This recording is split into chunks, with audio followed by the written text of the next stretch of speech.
Nothing is more important or nothing is more valuable than Iman. Because the Prophet ﷺ said to his ummah, La tadkhulul jannah hatta tu'minu. No one can enter paradise in the day of judgment without Iman. So one of the best way to maintain our Iman, to make sure our Iman is strong, is intact. That means you must have taqwa. And that's why Allah said, Ya ayyuhallazina amanu ittaqillah. And then the Prophet ﷺ also remind his ummah before he passed away by saying to them, Usikum bittaqullah.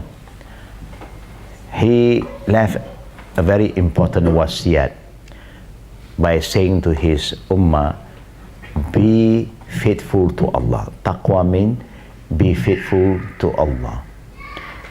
Companions are not like us. They are very careful when the Prophet is giving some advice to them. They are very careful not to come out with their own judgment, conclusion in understanding the saying of the Prophet. They will ask the Prophet, what is the best way to attain taqwa? So the Prophet said, as-sam'a wa ta'a. The Prophet said, you must be a good listener and then obey. When you have the understanding, it's your duty to act upon what Allah Rabbul Alameen wants us to do. And how do you do it? By following the way of Prophet Muhammad sallallahu alaihi wasallam. And that's why the Prophet, before he continued giving some tarbiyah to his ummah, he also remind them the importance of asking Allah, making a very short dua by saying, Allahumma zidni ilman nafi'ah wa a'udhu bika min ilm la yanfa'. Meaning is very important for seeker of knowledge, like all of us here. When you want to seek knowledge from Allah, you ask Allah to give you knowledge that benefit you. Because there are two types of knowledge. One, knowledge that benefit you, meaning that knowledge is getting you closer and closer to Allah, make you more humble, make you become more positive and constructive. But there are knowledge that make you proud, knowledge that make you very judgmental towards others. That is not a good knowledge. So that's why the Prophet asked Allah to increase in you knowledge that benefit you, and ask Allah to protect you from knowledge that do not benefit you.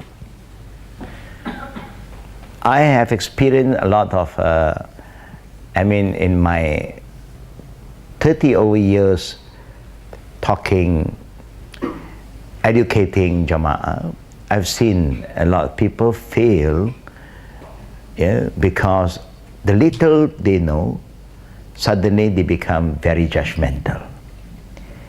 So that is one sign that your knowledge is not helping you, because knowledge is not here to make you become a judge and judging others, but is here to purify yourself, tasfiyatun nafs, and make you humble and make you become a better person, so that you set a good example to others.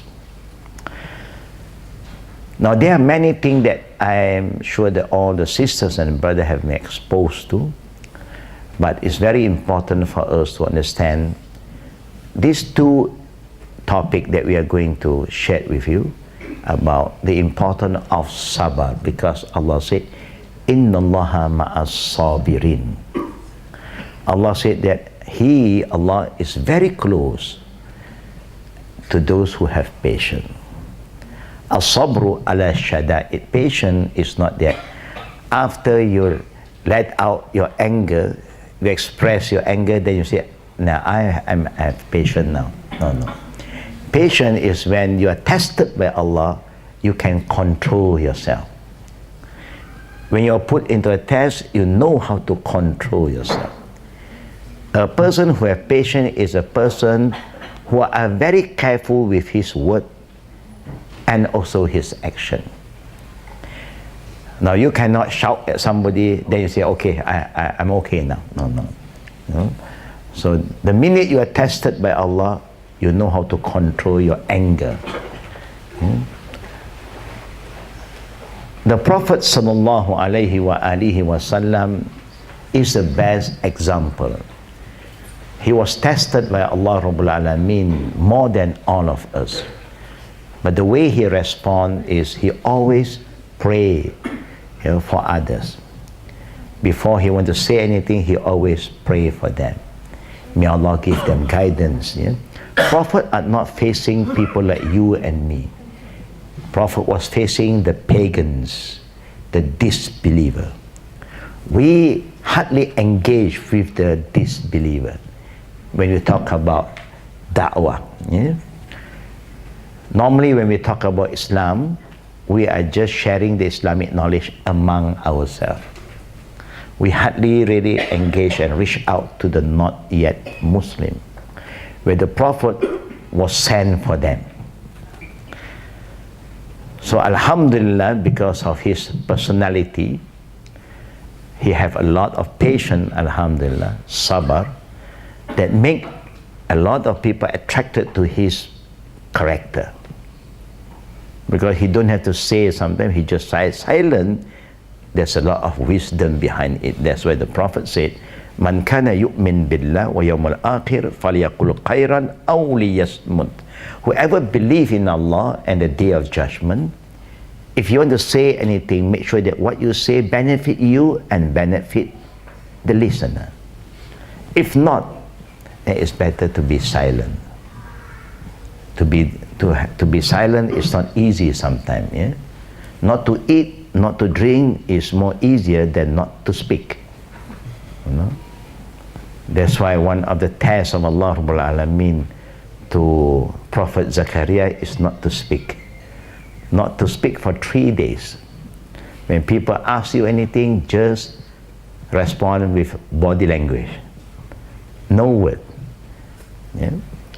Now, we believe that what Allah has said to us, Inna Allaha ma'as sabirin.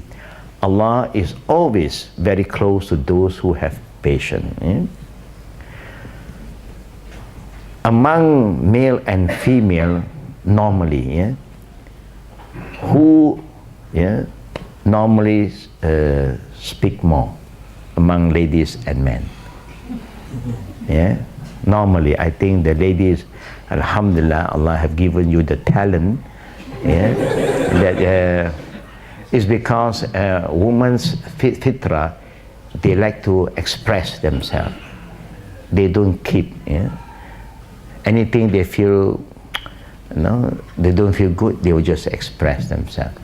Man is different because they thought that this is not important. Anything minor is not important to share with anybody.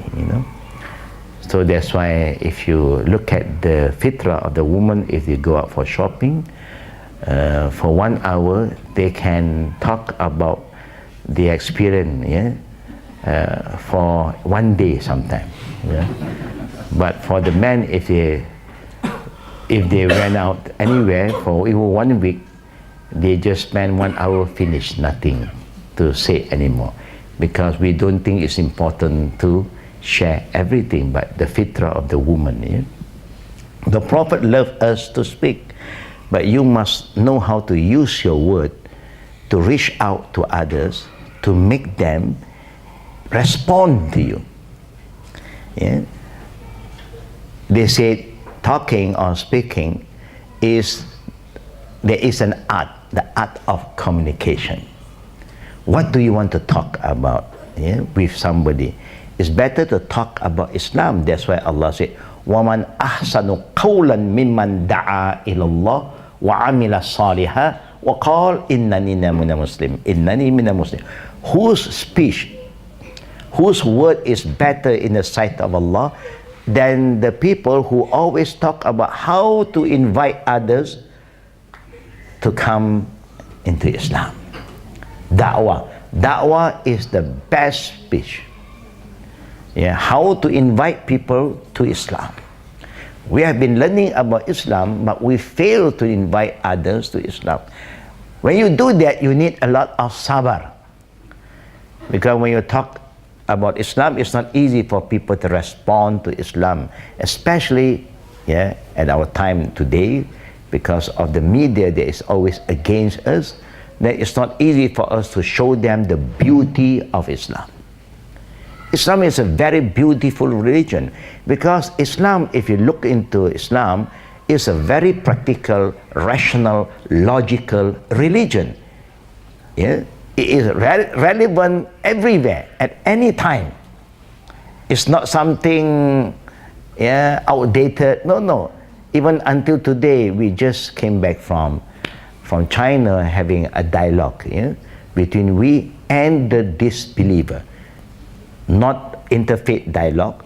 It's a discussion between we and the non-believers, known as the atheists, the communists, who don't believe in any God. Yeah?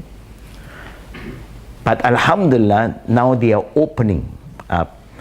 Yeah? They want to know more about Islam.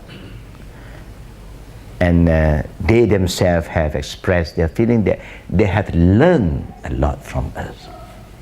They were surprised when they see that Islam is so comprehensive. It covers all aspects of our daily needs. It talks about belief. It talks about Sharia, the do and don'ts.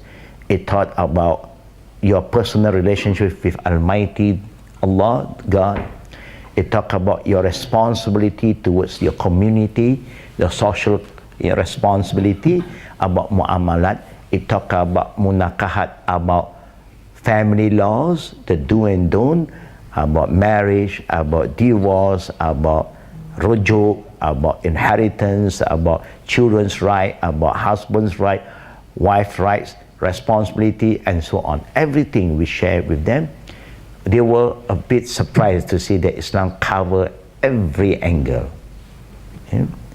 Now that will be the best way to talk to people, but you must have a lot of patience when you engage with others, because not everybody will just respond to you positively. Even you are telling them the best. It's like you're talking to your children, you're advising, give them good advice, but not every good advice will be respond positively by our children. So you must have patience. Yeah? Patience, and keep on praying. Patience always follow with prayer. And that's why Allah also reminded, وَاسْتَعِينُ بِالصَّبْرِ وَالصَّلَةِ. Allah said, وَاسْتَعِينُ بِالصَّبْرِ وَالصَّلَةِ. If you want Allah's help, you must ask Allah through your prayer, but then you must have patience. You must have sabr. Now there's a lot of us have been asking a lot of things from Allah, and you can see sometimes Allah do not respond to our prayer. So are you going to give up your prayer just because of that? No, you don't give up. Because Allah do not owe us anything, and Allah know what is best for you and best for me. We do not know anything about your future, about tomorrow. No one knows except Allah. You can ask Allah for the best, but you must have patience and have faith that Allah knows best, and He will respond to you when the time is right. When the time is right, then Allah will respond. But because we are very impatient, and that is why most of our prayer until now is not been answered by Allah Rabbul Alameen. It's like Allah owe us. No, Allah do not owe us anything. We owe Allah a lot if we have failed to fulfill our responsibility towards Allah. Allah have given us all the things that we need. He have prepared rizqi for us without we asking.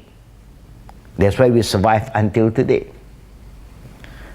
But are we grateful to Him? We thought, Alhamdulillah. But in reality, we are not grateful to Allah Rabbul Alamin. I will share with you why we say that we are not grateful to Allah Rabbul Alamin. Now let us go back to sabar first. Yeah?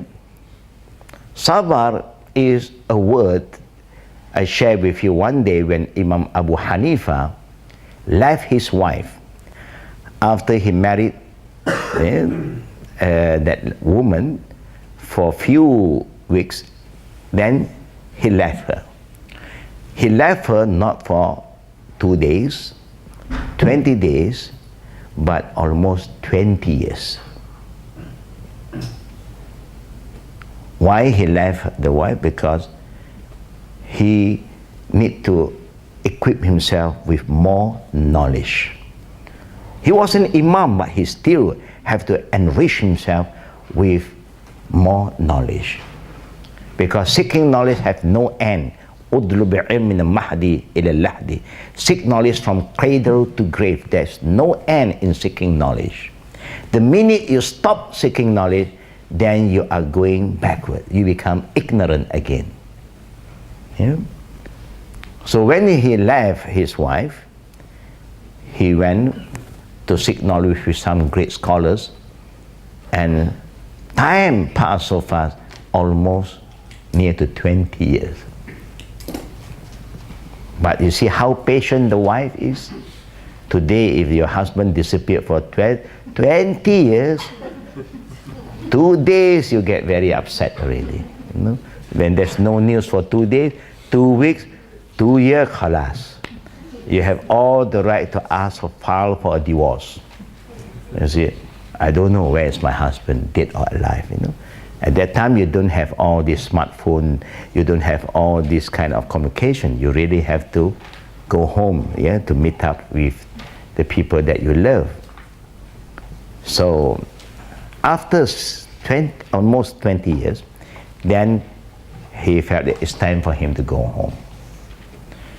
But one of his teachers, at that time, people travel with some weapon. You know, even how strong you are, you must travel with a sword.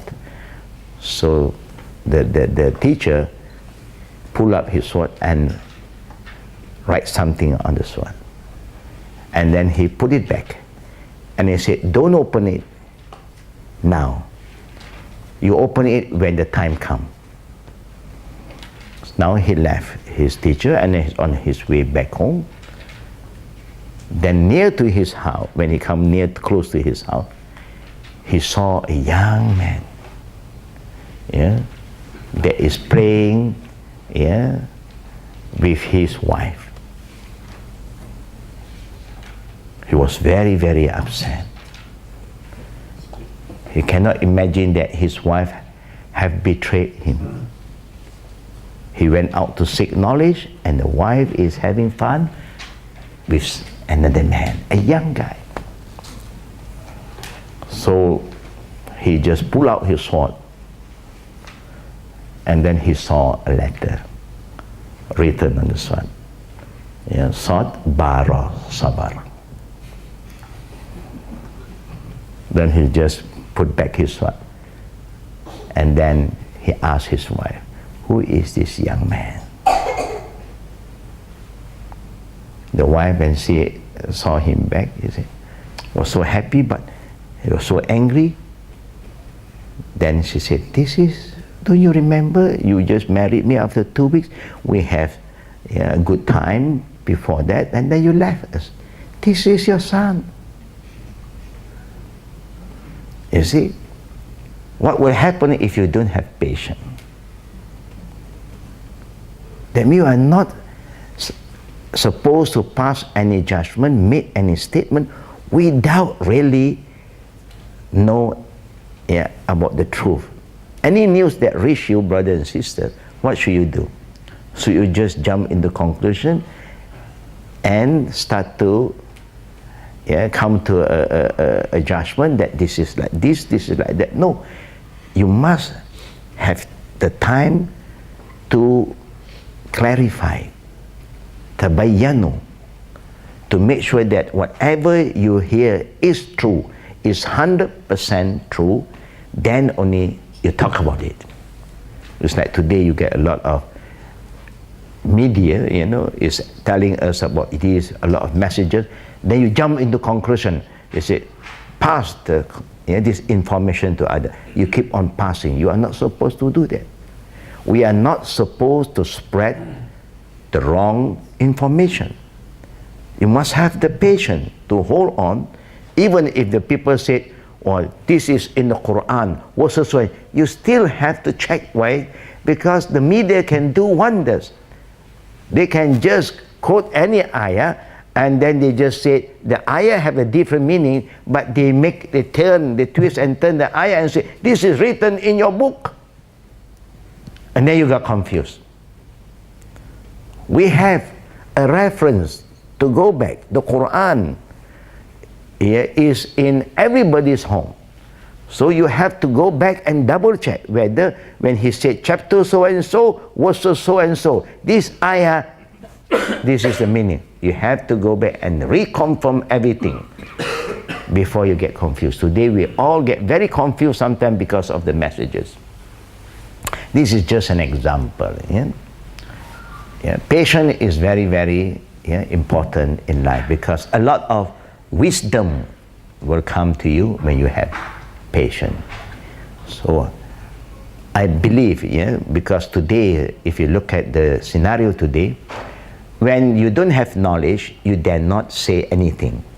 But when you have some little knowledge, and then the knowledge that you have sometimes is not what Allah said in the Quran or the saying of the Prophet, but it is just an opinion, brothers and sisters.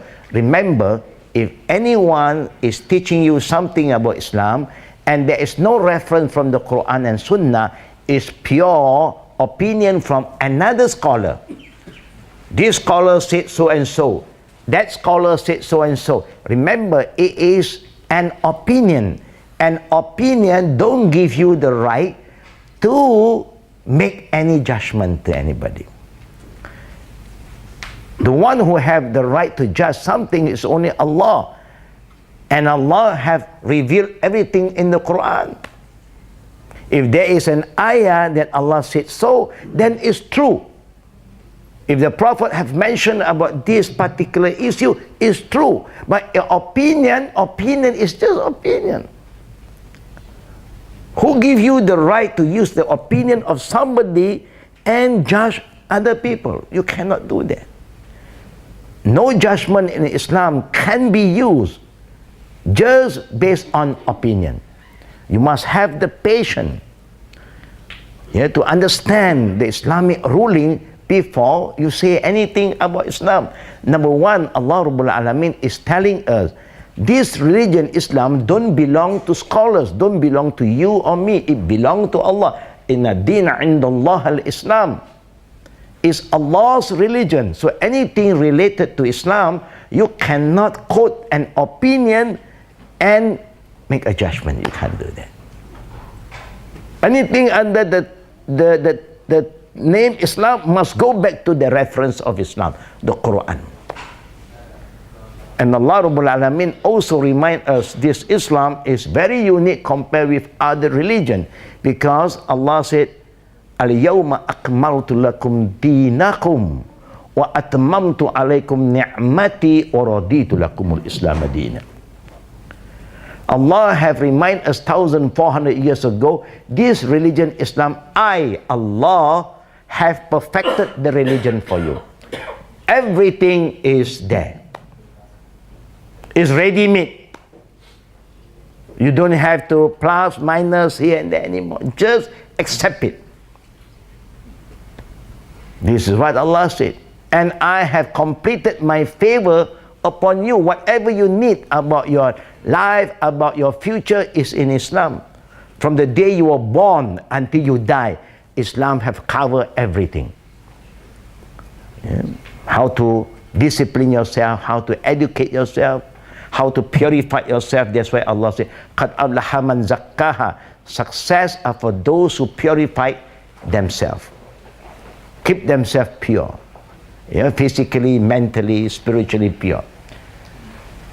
Wa qad khaba man dassaha. Then Allah said, those who destroy themselves are those who allow themselves to be corrupted. Sometimes we have good heart, but our environment is not that good. So the environment is corrupting us now. From having good feeling with each other, suddenly we have bad feeling now. Suddenly we develop doubts among ourselves. Suddenly we start to gossip among ourselves. Have you experienced that, brothers and sisters? We experience that. Why don't you have some sabar before you make any conclusion, judge somebody or talk about anybody? Be fair to yourself and be fair to other people.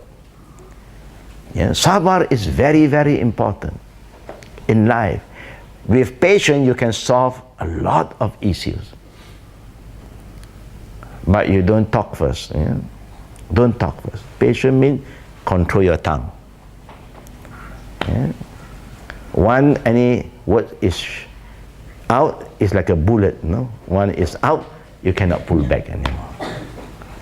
You hurt somebody, I'm sorry. Yeah, okay, but it's too late. Yeah? So it's better for you to be silent. And that's why the Prophet said silent is better. But this only can be done when you have this patience, the sabar. Yeah? It's just like when you are praying. Do you need to have sabar when you pray? You need to have sabar, especially you are following Imam. Especially you are following Imam. You must have the sabar.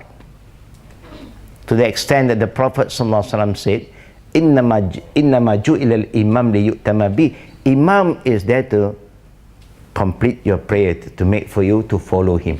إِذَا قَبَّرَ فَقَبِّرُوا وَلَا تُقَبِّرُوا حَتَّى يُقَبِّرْ إِذَا رَكَعَ فَارْكَعُوا وَلَا تَرْكَعُوا حَتَّى يَرْكَعْ إِذَا قَالَ سَمِعَ اللَّهُ لِمَنْ حَمِدَ فَقُولُوا رَبَّنَا لَكَ الْحَمْدُ وَإِذَا سَجَدَ فَاسْجُدُوا وَلَا تَسْجُدُوا حَتَّى يَسْجُدْ إِلَى آخِرِ الْحَدِيثِ. In Sahih Bukhari, Sahih Muslim, the Prophet highlight the adab of following Imam. Imam is there for you to follow. When the Imam takbir, Allahu Akbar, then only you takbir. وَلَا تُكَبِّرُوا حَتَّى يُكَبِّرْ. When Imam Allah, you have no right to Allah yet. No right to start. Allahu Akbar. Until Imam have completed his takbir. When Imam Allah, you just have to listen, be patient. Imam Allahu Akbar, and Hu Akbar, khalas. Then only makmum, Allahu Akbar. When the Imam Allahu Akbar, then no. When the Imam finishes recitation, that means the Imam's movement have ended, then only you start to move, Allahu Akbar. When the Imam raise up from rukuk, Sami Allahu, you don't move yet. You are not supposed to move. Even the Imam has started to Sami, he just Sami saja. Belum dah lagi.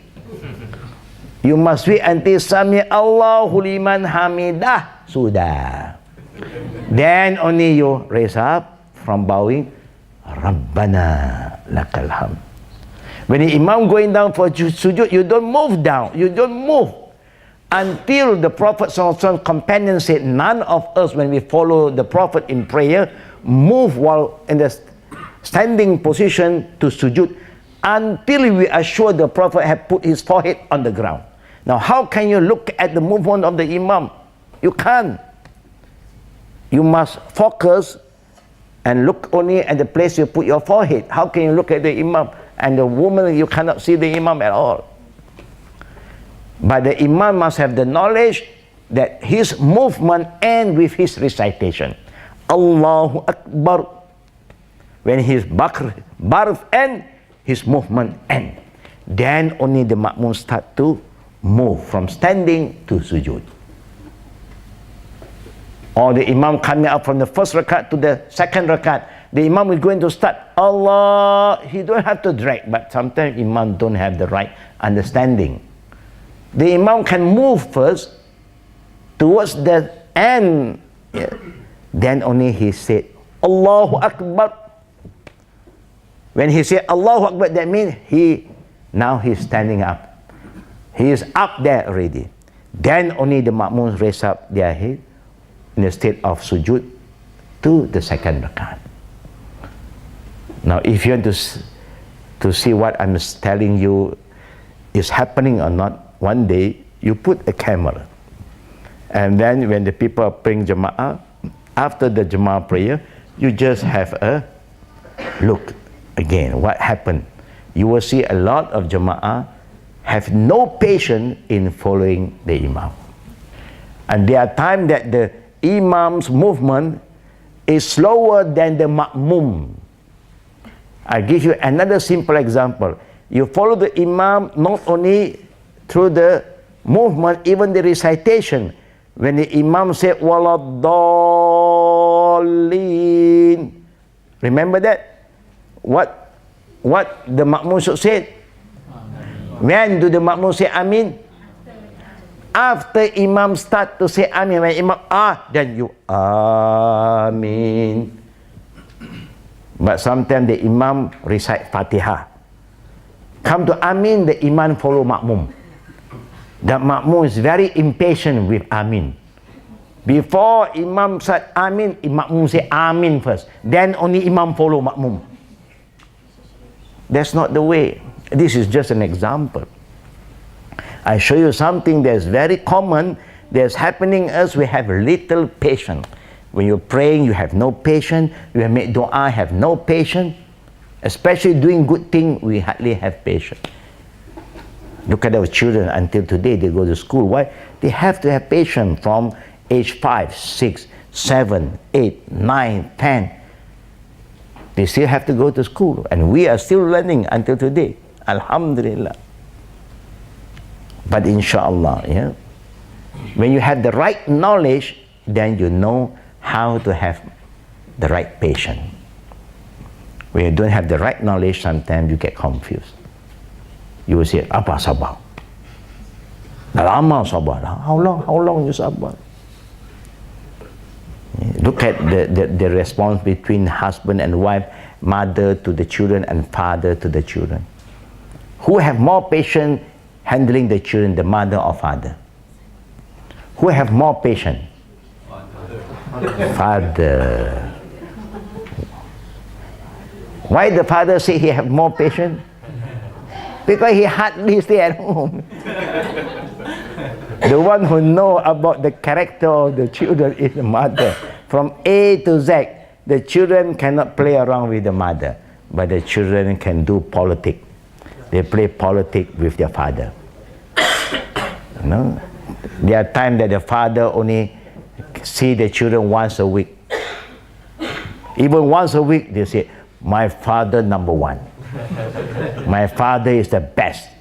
And the mother is there 24 hours. They say the mother is not the best. Don't be corrupted by your children. Sometimes your children also know how to play politics with you. You know? And the father is very easy. They just buy their love. They buy chocolate, they buy game, they buy all this toy, just to buy the love of the children. But the woman have a lot of patience. How bad the child is, how undisciplined the mother is there, to face all the problem. Not the father. Yeah? But I think the men here, they have a lot of patience. Yeah? The men outside, I don't know. Yeah? This is just about sabar. Now, there's a lot of things to talk about sabar. Yeah? Let us move to the second part about shukr. Allah Rabbul Alameen starts Surah Al-Fatiha also with Alhamdulillahi Rabbil Alamin. Just to remind us the importance to be grateful and be thankful to Allah Rabbul Alameen. Shukr ni'mah is not only when you have money, you shukr. Ni'mah in Islam covers everything. The greatest ni'mah is the religion. Islam is the greatest ni'mah. If you are thankful,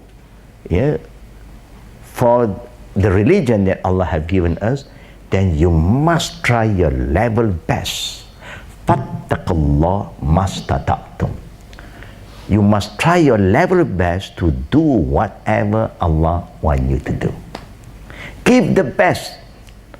We will say best means yang paling minimum. No. The maximum. Be committed. Be thankful to Allah that you are a Muslim. وَقَالَ إِنَّنِي مِنَ الْمُسْلِمِينَ. That we are worshipping the true God. We are not worshipping the false God. We are on the right path. Islam, this is important. Islam is the greatest ni'mah. Islam is the one that unites all of us, whether you are white, black, whether you are Arab, non-Arab. We are all like one big family because of Islam. And Allah has said in the Quran, إِذْ كُنْتُمْ أَعْدَاءً فَأَلَّفَ بَيْنَ قُلُوبِكُمْ فَأَصْبَحْتُمْ بِنِعْمَتِهِ إِخْوَانًا. Once upon a time, you are like stranger to one another. We don't know each other because of race, because of tribe. Then Allah unite our hearts together and make us a family. We become like a family. This is the greatest nikmah. Be thankful to Allah. Remember this great nikmah. Then how do you show your thanks towards Allah? You show your thanks and your gratitude by following the teaching of Islam, following the value of Islam. Are you happy with the family, brother and sister? Are you happy that you have a family? Is family a ni'mah? Yes. Then you must take care of the family. Are you happy you got a job here? Job is a ni'mah. You must be committed to your job. Give them the best. That is how you show to your boss, to your company, I am grateful to my company, to my boss. You have children. Children should be very grateful you have parents. There are a lot of children who don't have parents anymore. So you must try your best to please your parents. Be dutiful to them. You don't lose anything. If you are doing that, inshallah, Allah reminds us, in shakartum la azidannakum. Whoever are thankful and grateful to Allah, Allah will increase His blessing. You don't ask for increase of your salary. It's important you want Allah to increase His blessing. If your salary increase, there's no blessing, still it's not enough. What we need is Allah's barakah, blessing. La in shakartum la azidannakum. Not necessarily Allah increase your salary. No, but He increase His blessing. Is health important to us, brothers and sisters? Health is wealth. You have more money, but you have a lot of sickness. What are you going to do with your money? You just have to spend and pay to the doctor, to the clinic, buy medicine. People are makan mandi lah, and people are taking all this good food. You're just taking tablet. Yeah, health is a ni'mah. Take good care of your health. Have a balanced diet. Take good food. And that's how you show your thanks towards Allah, by taking care of your health. You have a family, take care of your family. You have a job, take care of your job. That's how you show your thanks to Allah Rabbul Alamin. You have the knowledge, take good care of your knowledge by acting upon the knowledge. Knowledge that you do not follow up with action is like a tree without a fruit. You need to make changes. Keamanan, peace is a ni'mah or not? Peace is a ni'mah. So it is our duty to work together to maintain peace. وَلَا تُفْسِدُ فِي الْأَرْضِ بَعْدَ إِصْلَاحِهَا, Allah said. Don't cause mischief or unrest or destruction on earth after Allah has given you the peace. Look at any neighbor country when there's no more peace. Who is suffering? Everybody is suffering. It's not win-win, it's lose-lose. So peace is very important. Health is very important. Our environment here, brother and sister, You have developed some kind of friendship. You are in contact with one another. Is this a ni'mah? Is this a blessing? It's a blessing. That we can meet, get together, have dinner together. Alhamdulillah. Everybody brings some potluck, some food. It's a ni'mah. This friendship is a ni'mah. Maintain the friendship. Don't let anything come in between to destroy this good relationship that you have developed. That's how you show your gratitude. You syukur. Today there's a lot of people syukur only when they get something. Then syukur. They say, what is the name? I am Syukur bin Kufur. Yeah, my character is kufur. That means I'm not grateful to Allah. Everything mine, me first. No. Life is wa amma bi ni'mati rabbika fahaddis. Allah said, whatever blessing that Allah have given you, brothers, even a little, share it with others. Share the ni'mah. That is how you show your gratitude. Islam is with you, alhamdulillah. Have you shared Islam with your friends who are not yet Muslim? No. According to Islam, we have failed ourselves. We are not grateful to Allah. If you know that this is something so important that is going to be your future, there's no future without Islam, then you should bring this religion and share it with your friends who are not yet Muslim. Talk to them. Make them understand the ni'mah of Islam. It's like our children. I don't know whether our children, do you have not yet Muslim friend in the school? If you have, then you must show a good example to them. Show them the beauty of Islamic value, Islamic, the beauty of Islam. Then they see the brotherhood. You are disciplined, you are committed, and you have good conduct, you are very careful, you are very clean. You can attract other people. I just want to share with you, brother and sister, in 23 years, the Prophet ﷺ changed the Jahiliyyah to be a Muslim. Just 23 years. Mecca is full of mushrikeen. 95% mushrikeen. 300 over idols in Mecca, plus Kaaba. But in 23 years, the whole Mecca changed. No more idols except Kaaba. All the different tribes are together because of Islam. Now we just ask ourselves, I have become a Muslim since birth. How many not yet Muslim friends that you have talked to them about Islam, that you have invited them to Islam? How many? Not yet. Inshallah, have intention. I think I will start to plan.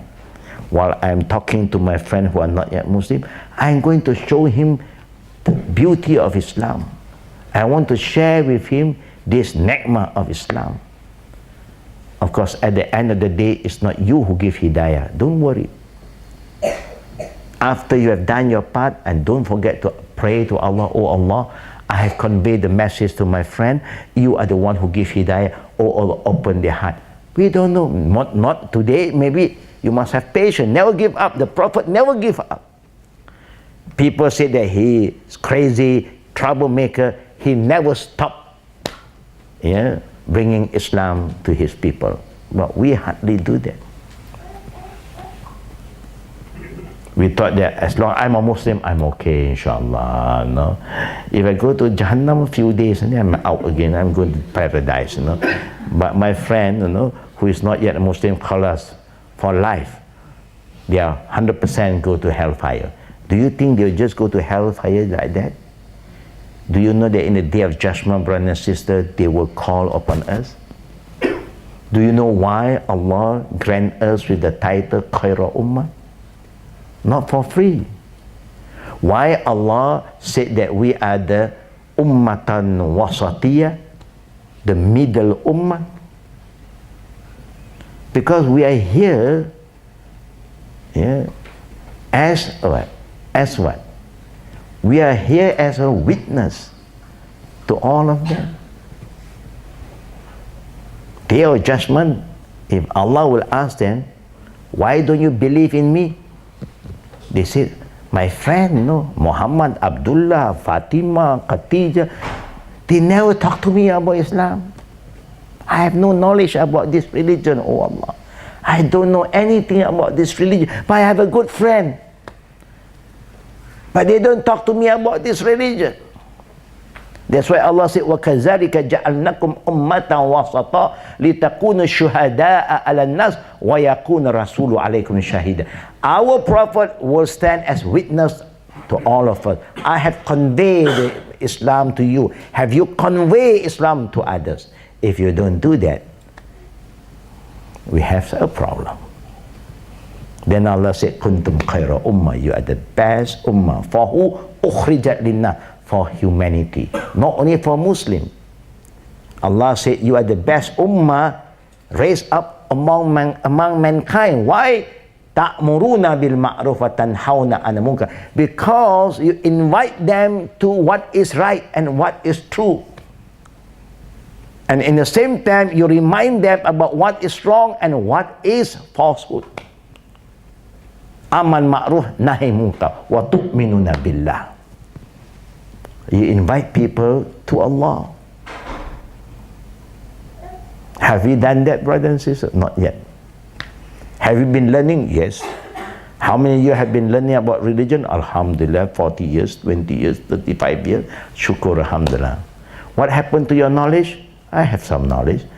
What did the Prophet say about the knowledge? Balighu anni walau ayah. Convey from me even one ayah. How many ayat you have memorized? How many ayat? You don't even remember how many ayat you have memorized. At least you memorize Qul huwallahu ahad, Allahu samad, lam yalid wa lam yulad, wa lam yakul lahu kufuwan ahad. I believe all of us memorize that surah. Yeah? Yeah. Even the not yet Muslim also, they memorize sometimes. Yeah. They learn about Qul huwallahu ahad. Said Allah is one. Just tell the people, there's only one true God, and His name is Allah. Is that easy? Is that easy or not, sister? You know what Allah said in the Quran also? Allah said, wal mu'minun wal mu'minat ba'duhum awliya'u ba'd. Ya'muruna bil ma'ruf yanhauna 'anil munkar yuqimuna as-salata wa yu'tuna az-zakata ila akhir ayat. Male and female believer, they are complements. They are like helper, companions. They complement one another. Both of them has responsibility to convey the message of Islam. All of us have responsibility. That's how we keep our Iman strong. Do you know why you dare not go out and talk to the not yet Muslim about Islam, brother and sister? Do you know why? Do you know why? Because you do not know what they're going to ask you. You are afraid they ask you something that you cannot answer that. The same thing the Prophet have gone through. But your duty is to show them a good character.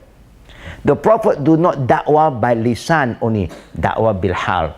He started his mission by showing good conduct, good character. He's honest, he's sincere, he's committed, he's trustworthy. That's all.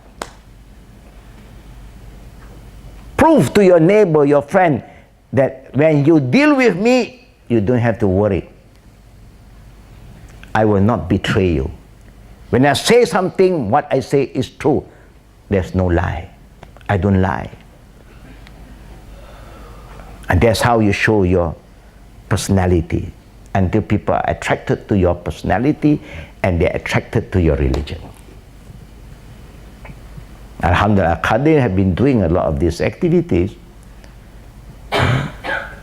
and the rate of people coming to Islam through our little activities, Alhamdulillah, is good.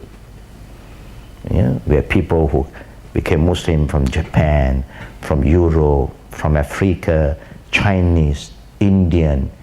Yeah, it's a mixed crowd. Yeah? But Islam is for everybody. If you don't do that, brother and sister, we are worried you cannot strengthen your Iman. And you don't understand what is sabar. Sabar will come from them. They challenge you. How are you going to defend your Iman? How can you show them that Islam is the truth? It's very beautiful. Da'wah is beautiful. If you're involved in da'wah, you don't have time to fight against yourself anymore. Today we have so much time wasted fighting among ourselves, attacking each other, condemning each other, backbiting among one another, because we don't do what is very important doing da'wah. Yeah. Nobody is perfect. Are we perfect? Are we angel? We are no angel. If the Prophet also is tested most by Allah, how about we? We all will be tested by Allah. But as long as you have the patience with you, you are not judgmental, and then you have good character, inshallah, I think Allah will bless all of us. So what I'd like to end tonight and open up for Q&A, brothers and sisters, is that we hope that all of us who have been a Muslim, please try to pick up these challenges. And then you understand what is patience. When you call people to do something good, it's not easy. Sometimes people will just reject. They won't accept. But then you must make dua. The one who opened their heart is Allah, not you. Even all the Prophet, Allah said, وَمَا عَلَيْكَ إِلَى الْبَلَاءُ وَاللَّهُ يَهْدِي مَن يَشَاءُ. Your duty is to convey the message. Allah is the one who gives them hidayah, not you, not me. But you must do something before it's too late. I was talking about this in Saudi Arabia 25 years ago. The importance of da'wah, because there are a lot of not Muslim, the Jaliyat, who are working in the country. But alhamdulillah, in the beginning they say, yes, it's true, but they just do not know how to do. Because majority of the Muslims are born Muslim. So you don't have any experience about how to engage with the not yet Muslim. But you remember the time of the Prophet, Khadijah was not a Muslim. The Prophet started to do da'wah and she became a Muslim. Ali was not a Muslim. The Prophet called him and he became a Muslim. Abu Bakr was not a Muslim, and the Prophet, he's a Prophet's friend, and he started to call him and he became Muslim. So they all are once upon a time who are not yet a Muslim. Then they start to enter Islam, and everybody is reaching out to their people, and that's how Islam spread so fast. We so happen, we are so blessed, we are all born Muslim. When you are born Muslim, alhamdulillah, your challenge, your task is not that great compared with reverts. But then what should you do now? You should equip yourself with the foundation, with the right knowledge, learn the Quran, understand the Quran properly, act upon the Quran, understand the Sunnah of the Prophet, act upon the Sunnah. Now it's time for you to go out and share with your friends who are not yet Muslim. Do you think it's easy, brother? Do you think it's easy to do da'wah? Not easy.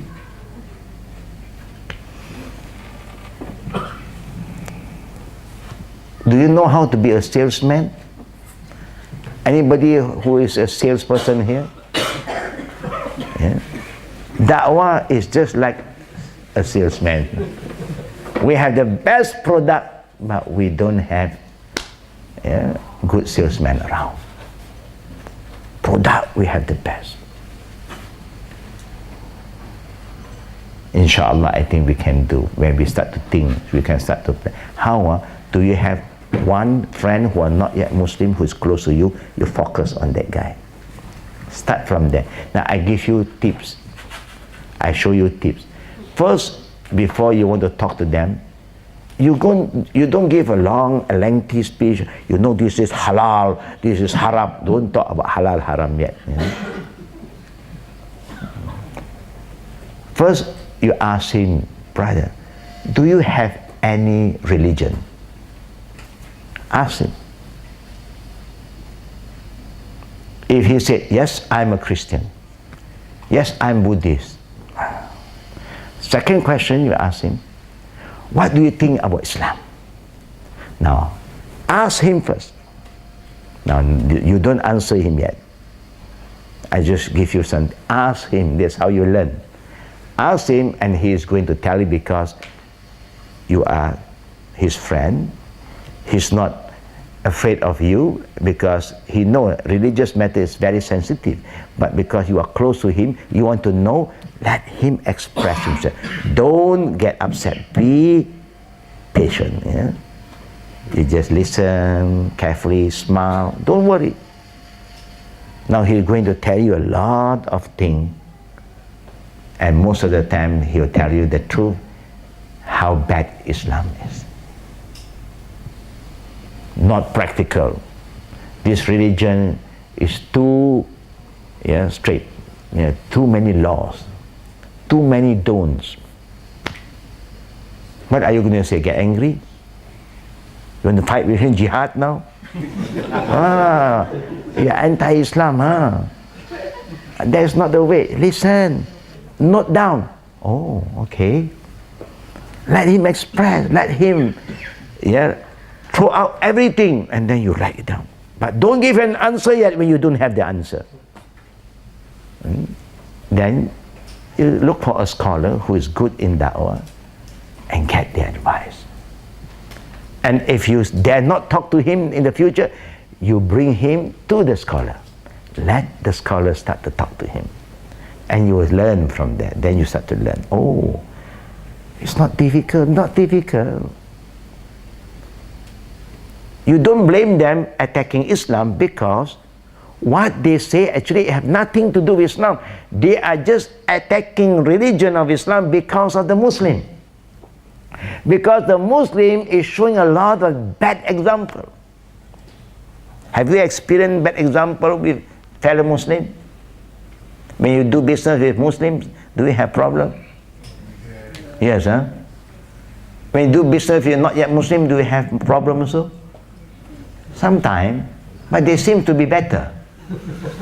No, they are more gentlemen. You can trust them. They can deliver. No, they say, I will do it in 1 week. 1 week, khalas, Muslim, patient lah, 1 week. No, give lah 1 month. Astaghfirullah. Inshallah. Inshallah, yes. Sometimes. Oh, man. Dealing with Muslim, I think you must have extra patience. Not yet Muslim is not difficult. You just have to understand them. Now then there will be another group. You ask them, do you believe in God? They say, actually, there's no God lah, brother. Don't be stupid. This God thing, a man created one. I believe in myself. They are starting to have that fear. The atheists, the communists, that's what they say. When we were there in China, that's what they shared with us. We don't believe. Then we bring them out from the word God, okay? Do you believe in a religion? What religion? Then I give you another tip, last one. You can say to them, do you know, brother, no one on this earth can live without a religion. If you say, I don't believe in any religion, you just leave them with one word. Nobody can live on this earth without a religion. And then let him do some homework. Do you understand that or not? Do you understand what is religion, brother and sister? Do you understand what is the word religion mean? What is religion?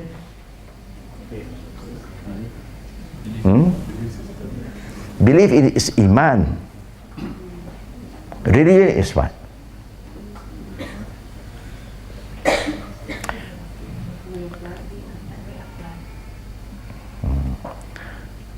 There is the problem that we are facing actually. Because there are so many words that we're using, we don't even understand. We assume, I think I know lah. I know what is religion. Tell me what, religion, that. That is the problem we are facing. You know, normally I would talk to them, say, do you know what's religion? They say religion is Islam lah, Christian lah. No. Do you know that in China you have a religion that you refuse to admit there is a religion? Do you know in anywhere in the world, in India you have a religion, in Burma you have a religion? The word religion is from the word deen. In Arabic, translate to English, religion. And you will simplify it, religion means do and don'ts. Nobody can live on this earth without do's and don'ts. Either you follow the divine do's and don'ts, or you follow man-made do and don'ts. You cannot run away. Which one do you want to follow if you're given a choice? The divine law that is equal, fair to everybody, nobody is above that law, or man-made law? Which one is better? Divine law is fair to everybody. One law for everybody. Man-made law, there's always some group above law. The lawmaker is always above the law. Okay? There is man-made law is like this. It's not perfect because we are not perfect. But divine law is from God. If you reject him, you have problem with him, not with me. Then suddenly you say, what do you mean, religion? Yes. When we talk about religion is Islam, you talk about the do and don't in Islam. You cannot live without do and don't. Anything you do in life, there must be a do and don't. You can eat this, you don't eat that. You can drink this, don't drink that. Yeah? You can say this, you don't say that. Everything. And this do and don't is called what? The simple way in Islam is called hudud. Meaning everything there is a limit for it. Yeah? The singular of hudud is what? Had. Where got a country don't have had? Where got a country that don't have hudud? At least had laju. Everywhere you go, mostly at the speed limit. Yeah. So you cannot run. No, I don't want hudud. No more hudud. How can you live without hudud, man? You cannot run from hudud. Either you follow the man-made hudud, 100, 120, or you follow Allah's hudud. As long as you don't hit anybody, alhamdulillah. When you hit somebody, the hudud will come. Yeah? And then the hudud of Allah is very severe. An eye for an eye, a leg for a leg, you know, a wound for a wound, a life for a life. Then everybody will be safe. That's why you see, you go to Saudi sometime when you Muslim Hajj, you can see the traffic only Allah knows. But alhamdulillah, free from accident. The car can zoom. Alhamdulillah, the car also brake, you also brake. Both won't brake. They dare not hit you. They dare not hit you. They know when they hit you, the hudud will come after them. Because the hudud is there to protect human life. Beautiful. Islam is so beautiful. The problem, we Muslims don't even understand our own product. That's why we cannot deliver this product to others. So this is just some tip that I share with you. Just check with them. Ask them, do you have a religion? They say, yes. What? They say, Christian. Okay, what do you think about Islam? If they don't have religion, ask them about, do you think we need a religion? And just collect the information from them. You write it down. If you can communicate with us, share with us, let us give you some more tips for you to go and follow up. You will see your life start to change because now you have a mission. No? You know there's a mission. Can you imagine, brother and sister? Prophet said what? فَوَاللَّهِ لِأَنْ يَحْدِيَ اللَّهُ بِكَ رَجُلًا وَاحِدًا خَيْرٌ لَكَ مِنْ حُمْرِ النِّعَمِ. Demi Allah, the Prophet said, if through you one not yet Muslim, they become a Muslim, through your effort, you are the richest person on earth in the sight of Allah because you have saved one soul. But if you are billionaire, millionaire, you fail to save one soul, you are poor in the sight of Allah Rabbul Alamin. Yeah? May Allah make us the richest, inshallah. Yeah? Now we open for Q&A. Fatafaddal. What's the time now? 9 o'clock. 9 o'clock. Just now I should end at 8:30. 8:45.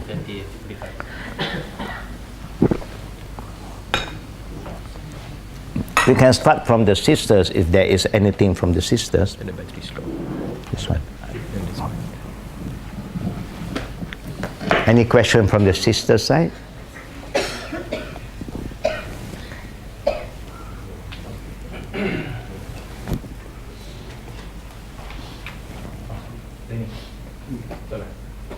No question from sister. They've come to the brother first. Fadal. Yeah. Okay. Assalamualaikum Ustaz. Waalaikumsalam warahmatullahi wabarakatuh. Just one question. So, what is the impact if let's say you bring a non-believer or non-Muslim To Islam. versus if you bring a Muslim but not yet Islam? I mean, Okay. born The as non- Muslim yeah. but don't practice. The non-practicing Muslim. Yeah. Now, both is part of our responsibility. We do have responsibility for both parties. But even they are not a practicing Muslim because they believe in Allah, it's just the weakness of their Iman, Allah can easily forgive them. Because Allah Rabbul Alamin said, I will forgive all the sinners as long they do not commit shirk with me. I will forgive their sin. So that means there is hope for them. But for a not yet Muslim, they totally have no hope.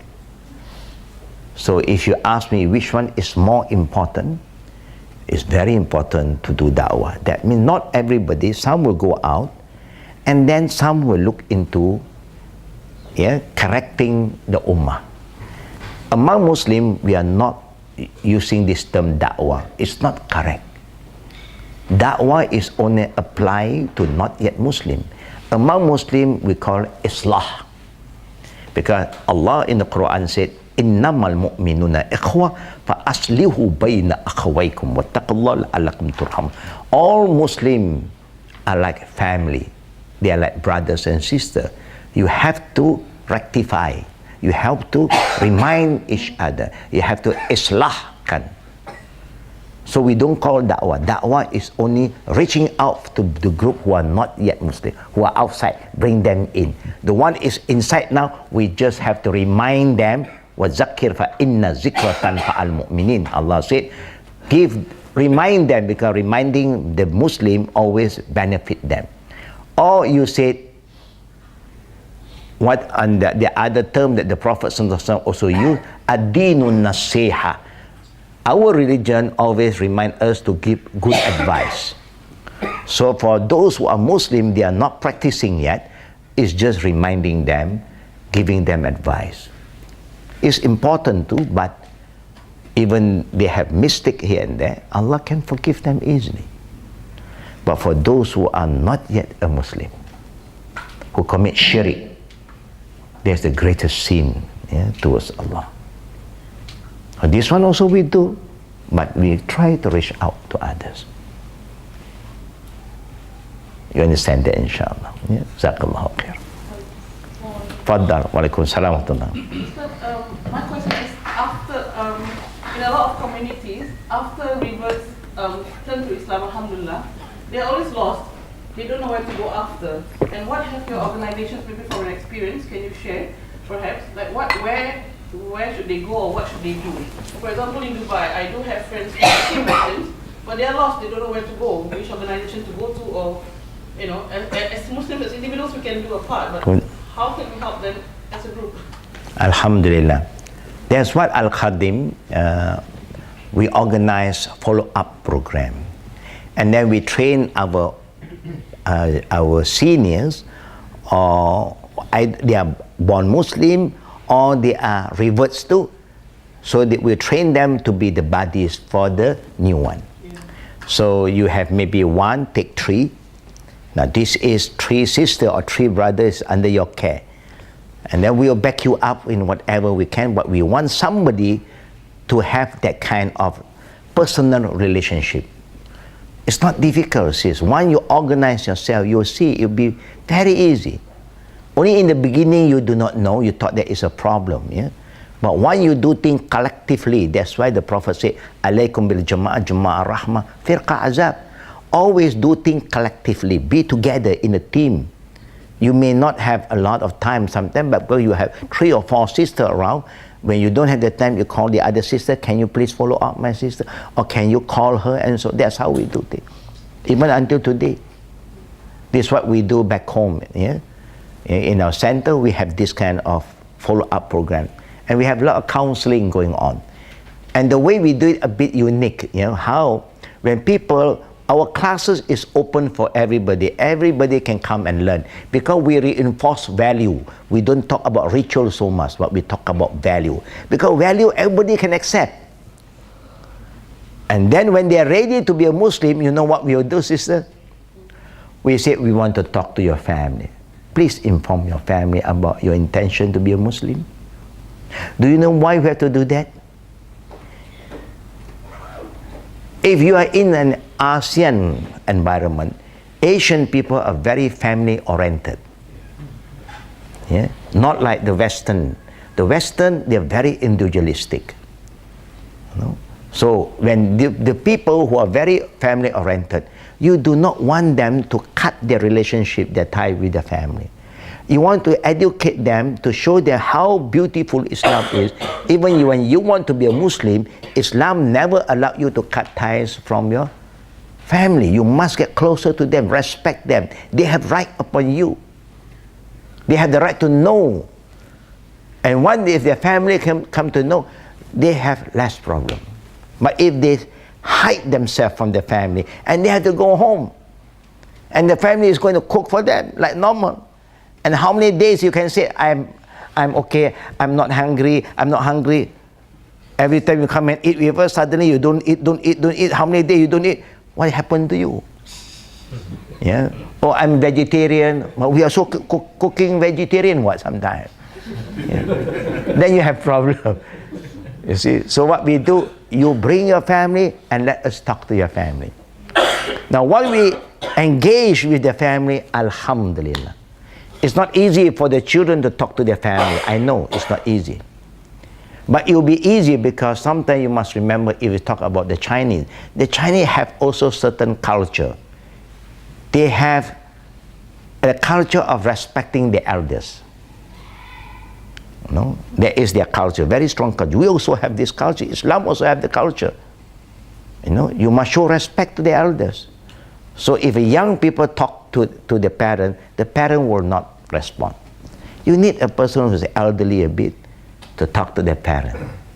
Alhamdulillah, so thousands of people have gone convert through our little activities, and each time when we talk to their parent, everything, alhamdulillah, settled. It's not difficult. To the extent that sometimes the parent will say, please, yeah, educate my children. Yeah. Make them a better person. Alhamdulillah, not difficult at all. Only you must start with a group, a small group. Sometimes you yourself, maybe you feel it's a burden. But you have 2 or 3 sisters working together, then you see, you get a lot of reward, a lot of blessing. Can you imagine every single thing that you are teaching her, you get reward. When she act upon it, you get another reward. That's why the Prophet said, ilmun yuntafa'u bihi. And the reward will continue even you die. And she's still alive and she's still practicing the knowledge, and you will get Allah's reward. Ongoing reward, mashallah. Okay, sis? Not difficult. Of course, you have to plan. Yeah, plan to share. This is our contact number. Anytime you have problem, contact us, inshallah. If I'm not free, I will pass it to another sister. I call the other sister to follow up, to make them feel that they have self-belonging, yeah, with us, inshallah. Naam. Next question from the other sisters, if there is.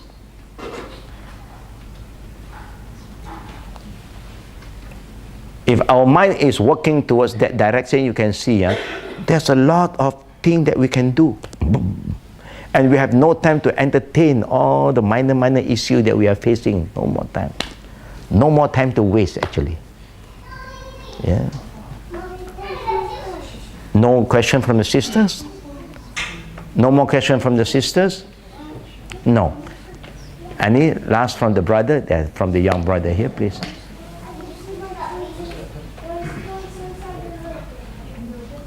Yeah, pass it to them. Okay. Then you have two. On. Assalamualaikum, Ustaz. Waalaikumsalam warahmatullahi wabarakatuh. Okay, normally we come across the non-believers who are commonly they are saying that their religion is better than Islam. Islam is strict, like you mentioned just now. Okay. That's the common scenario that we face. Comment, yeah, or the comments. No. Yeah. I have a unique situation. I have a friend. He's a British Sikh. Okay. He can see the beauty of Islam. He believes in Allah, in God. All right. But at the same time, he believes his own religion is also right. In his mind, is that Islam and his religion is the same. We pray to the same God. It's just that Islam we call it differently and he called it differently.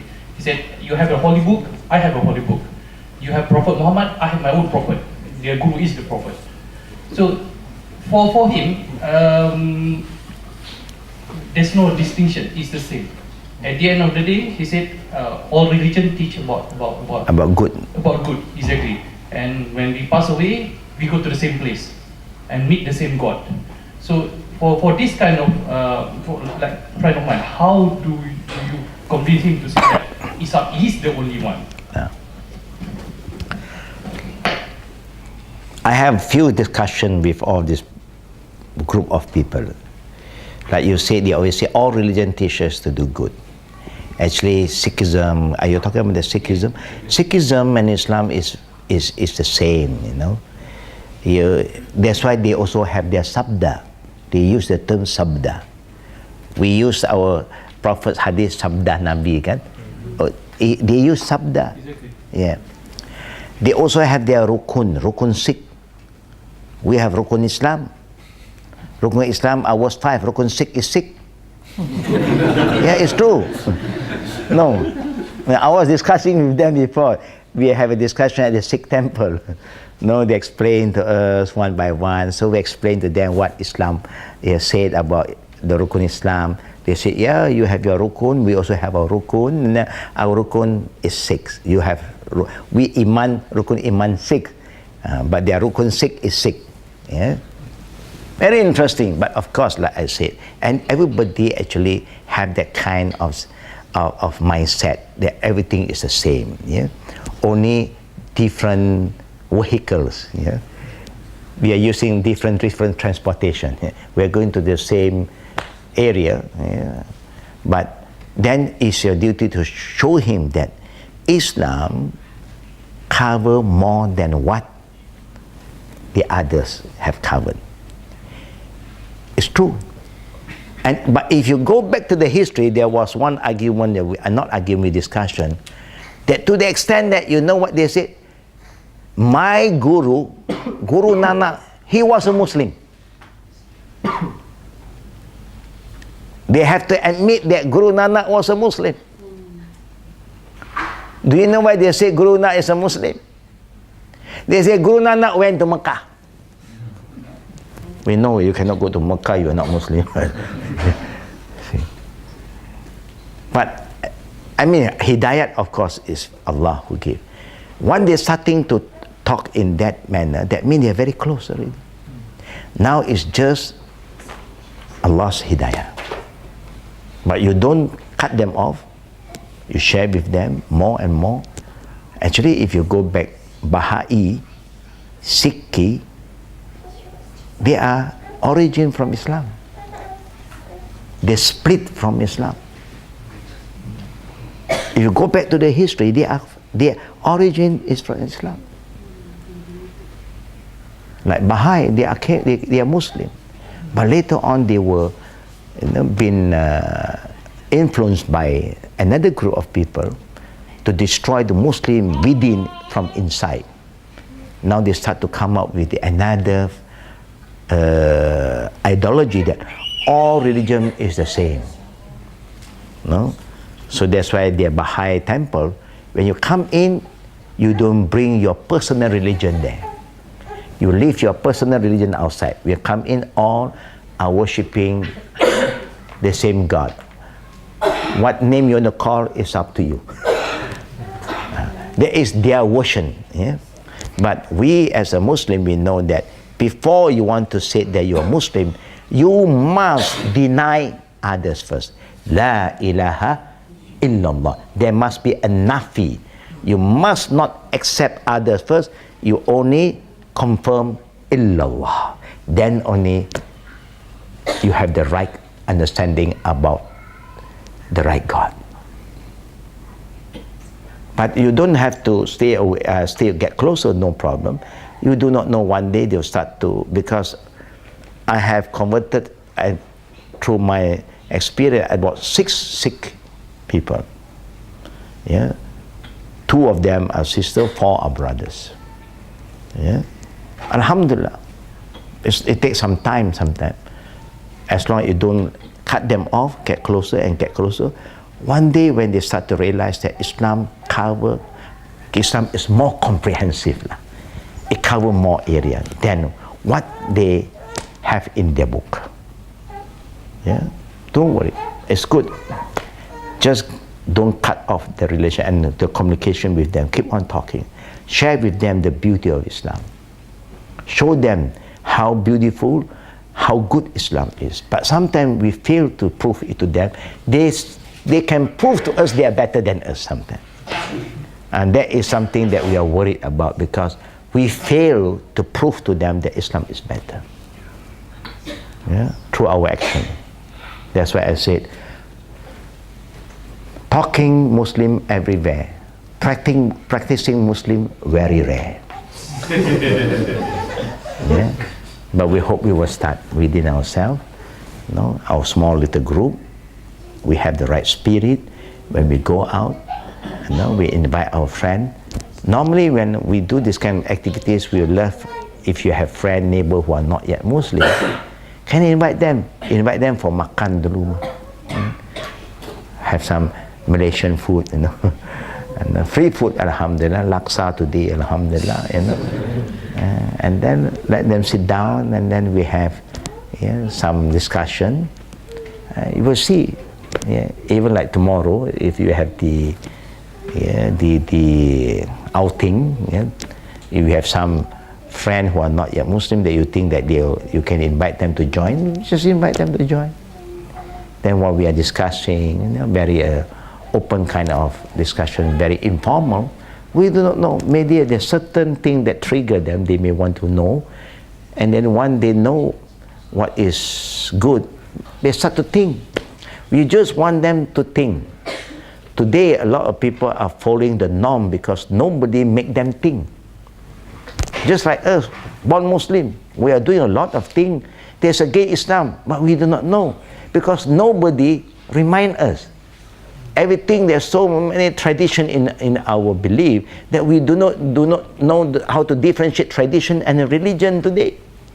Until people make us think, oh, this is not in the Quran, yeah? This is not from the Prophet. Yes, it's not from the Quran.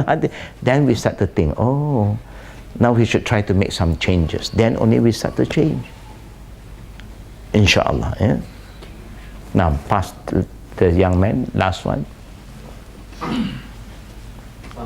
Walaikum salam wa rahmatullahi wa barakatuh. So I have one question. Promoting Islam to other people is one of our mission, and like in this world, like want to promote Islam to as much people as possible. Alhamdulillah. But on the other side, forcing Islam isn't our mission, and it's surely it is discouraged by Allah to force people to go into Islam. So how do you differ? How do you draw a line between promoting Islam and forcing people into Islam? Yes. Yeah, it's true what Allah said in the Quran is very, very clear. La iqra fi din, no compulsion in religion. That means you cannot go to the person, if you don't become a Muslim, careful, no? Either you die or I die. You cannot do that. And that's why anybody who want to be a Muslim who come to us, do you know what we say to them? Have you learned anything about this religion? Have you attended any classes? We ask them. Can I ask you what religion do you believe before this? They can say anything and say, have you, if anybody asks you, why do you choose Islam? Can you tell them what is the main difference between Islam and other religion? Example. Sometimes they don't know. They don't have the answer. Then I said, I will advise you to attend few classes first. I do not want you to jump into this religion without knowledge. Then half of you say, I don't believe anymore. And this is more dangerous. Yeah? Murtad is more dangerous than he do not come to Islam, because you become enemy within. So that's why anybody want to be a Muslim, we ask them, have you learned about, do you know the basic teaching of Islam? They don't know. I say, I will advise you to attend few classes, and I want you to ask me anything that you have doubt about this religion. I want you to clear the doubt first before you become a Muslim. That's how we coach them. Then they cannot say, we force them. They can't. Because we have showed them the way out. No? If you do not know, never mind, you learn first. Because in the Quran, Allah said, وَلَا تَقْفُ مَا لَيْسَ لَكَ بِهِ عِلْمٍ إِنَّ السَّمْعَ وَالْبَصَرَ وَالْفُؤَادَ كُلُّ أُولَٰئِكَ كَانَ عَنْهُ مَسْئُولًا. We have our dalil. It's not my religion, it's Allah's religion. Allah said, do not say or do anything without knowledge. Islam is based on knowledge. It's not a blind faith. Where other is just following blindly. But Islam, He wants you to have knowledge. Because Allah said, your hearing, your sight, and your heart will be questioned by Allah in the day of judgment. So you must know what you are getting into. This makes them feel very relaxed.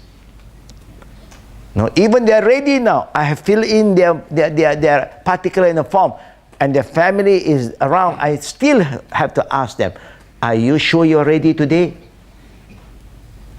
Now I'm going to explain to you the 5 pillars of Islam, 6 articles of faith, 1 pillar of ihsan, the very foundation. I will have to explain again. And I will say it again, La ikra fi, there's no compulsion in religion. Nobody can force you. Now you're surrounded by Muslims. But remember, Muslims are peace-loving people. They are not terrorists. They are not going to eat you or kill you today. If you are not ready, even we have filled in everything in the form, we just can close the book. Khalas, we have drink, you can go. No force. That's how we do it. I know some people do da'wah, it's like there's an element of force, you know. I was with them sometimes, those who are doing da'wah, and this guy just want to know about Islam, you know. He want to ask about the name, whether you must change the name and so on. He just asking, you masuk Islam sekarang? Masuk Islam sekarang, okay. Register, asyhadu an la ilaha illallah. I said, don't push this brother. You do that, he can just sit in front of you, after that say, no. Don't do that. No, sometimes we have that kind of spirit, he wants somebody to become a Muslim very fast. I said, don't do that. You create more fitna to Islam. And that's why when you do da'wah, you must really be careful. Yeah? Like what the brother said, don't force anybody. Even they are ready, reconfirm again. That's what we will do. When you can see, you can sense that there is some pressure sometimes. When there's some pressure, say, no problem. We'll talk about it later on. And that's how we do it. Why I say that? Because at present I am responsible in doing counseling for those who want to leave Islam. Because they have that problem in other states. So the council the religious council has called me in to say, please help them to do counseling for this group of people. Alhamdulillah, counseling is still going on. Yeah? There's only from one state. You have 50 old people waiting to leave Islam. Revert and also born Muslim. So we are doing our work, inshallah. Yeah, but most of them have been very positive. They are not attacking anymore. They don't talk bad about this religion anymore. So we are trying to give them more time to let them think positive back about Islam. That is very important for the brother. Yeah? You will know when there's a pressure, you can see they are not ready. Then don't force them. Yeah? Just let them prepare themselves, so that we want them to be physical, mentally, and spiritually ready, inshallah. Did I answer your question, inshallah? Correct. Inshallah, if there's no more question today, we will meet up other days, tomorrow, after tomorrow. And we hope Allah Rabbul Alameen will help us to have a better understanding and make us a practicing Muslim. Ameen Ya Rabbul Alameen. Wa billahi tawfiqi wal aqi da'wana walhamdulillahi bil alamin. Subhanakallahumma bihamdik. Ashhadu an la ilaha illa anta astaghfiruka wa atubu ilaik. Assalamualaikum warahmatullahi wabarakatuh.